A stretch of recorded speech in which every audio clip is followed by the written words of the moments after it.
Good evening, everyone. So, on this week's Getting to Know Ukraine, we're going to do 10 facts about Ukraine that are different than the US.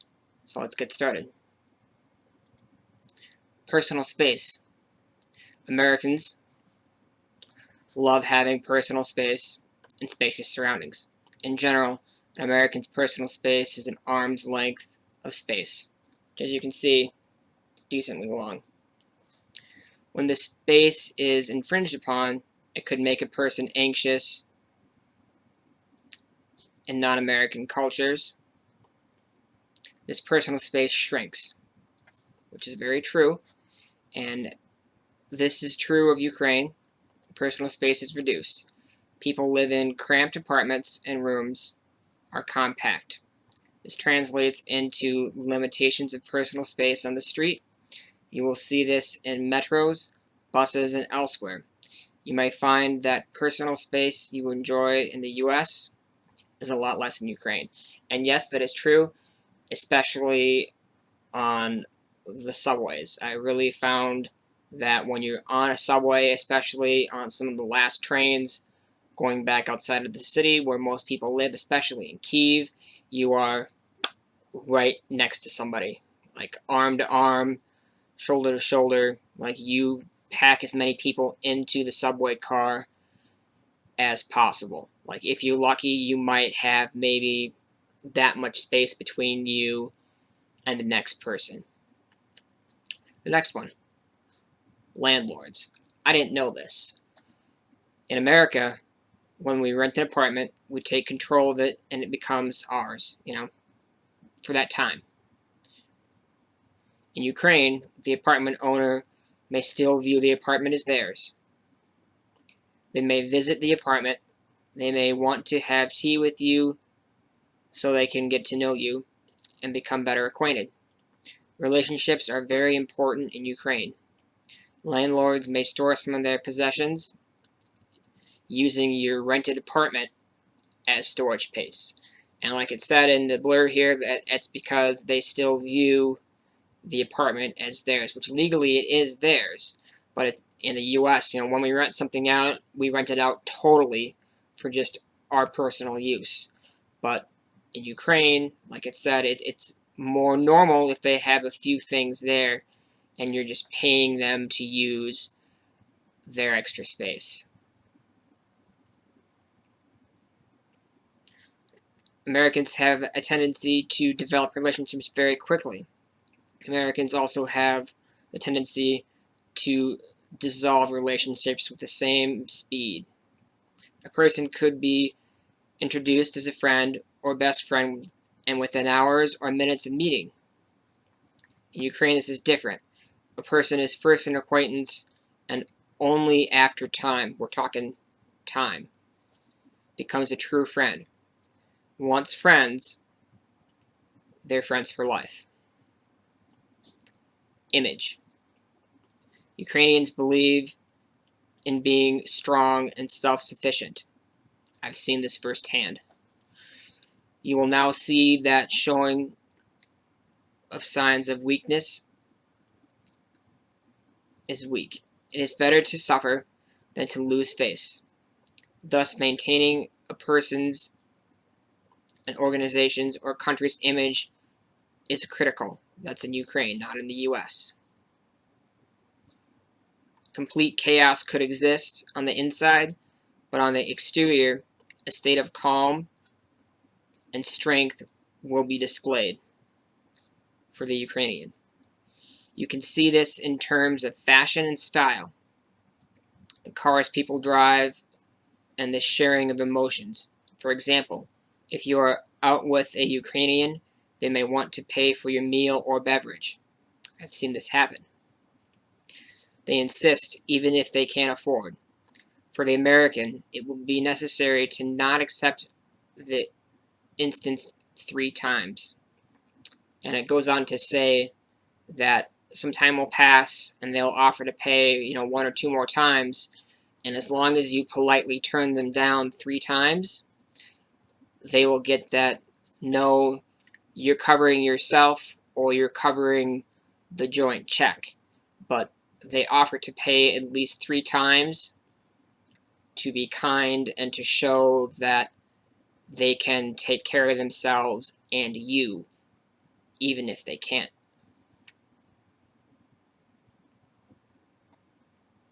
Complaints. Ukrainians are good-natured people.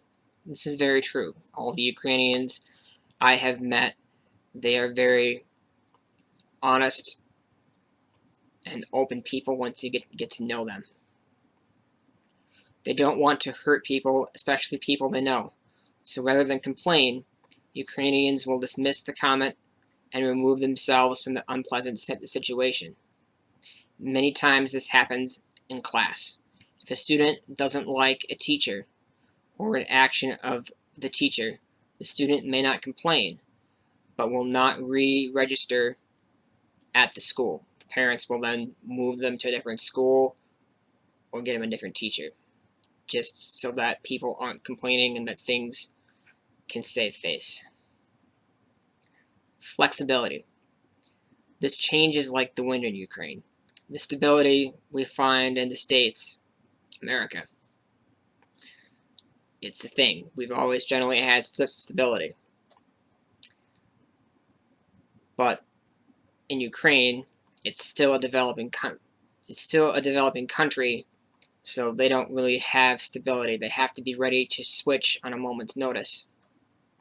A foreigner living in Ukraine must be prepared for change because it's just a part of their life. Stubbornness. Throughout Ukraine, their life, you will find that people stick to their guns. They are downright stubborn. This comes back to the idea of showing strength, and their view is good. You should also be stubborn. Resolution processes are long in Ukraine. Be patient, and the two of you will resolve the issues over time.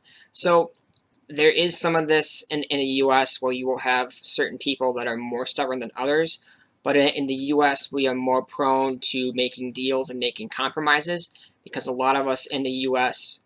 do business deals and try to find a middle ground where both parties can be happy. We generally do more of this, more negotiating. Ukraine, it seems to be there's less negotiating, and if you have your point, you stick to your point until you change your mind through time, and it sounds like not very many people's input can change your mind. Emotions. Ukrainians are emotional and show their emotions. Many times, emotion is used in negotiations. Rather than having a calm conversations, Ukrainians will be loud and emotional. From an American standpoint, we become concerned because their heightened emotions is rarely shown here in the States. In the States, when we're doing business, we have our business face on. We don't really show our emotions or what our true intentions are a lot of the times because we're hiding those cards because we want to get the best deal. And it says, not to let their emotional way that they try to persuade or try to do business impact you. It's not uncommon to see them display emotion. So if someone is bargaining with you emotionally, you just have to respect that that's their culture and don't get shocked by it and just continue to be polite and continue to assert your opinion or stance if you're doing like a business deal or you're trying to work something out. Trust.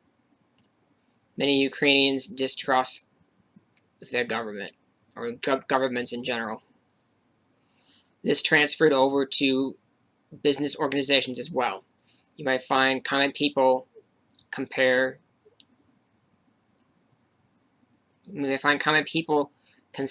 against a company or the government. For example, many companies keep 2 sets of accounting books for the tax authority and for the owner.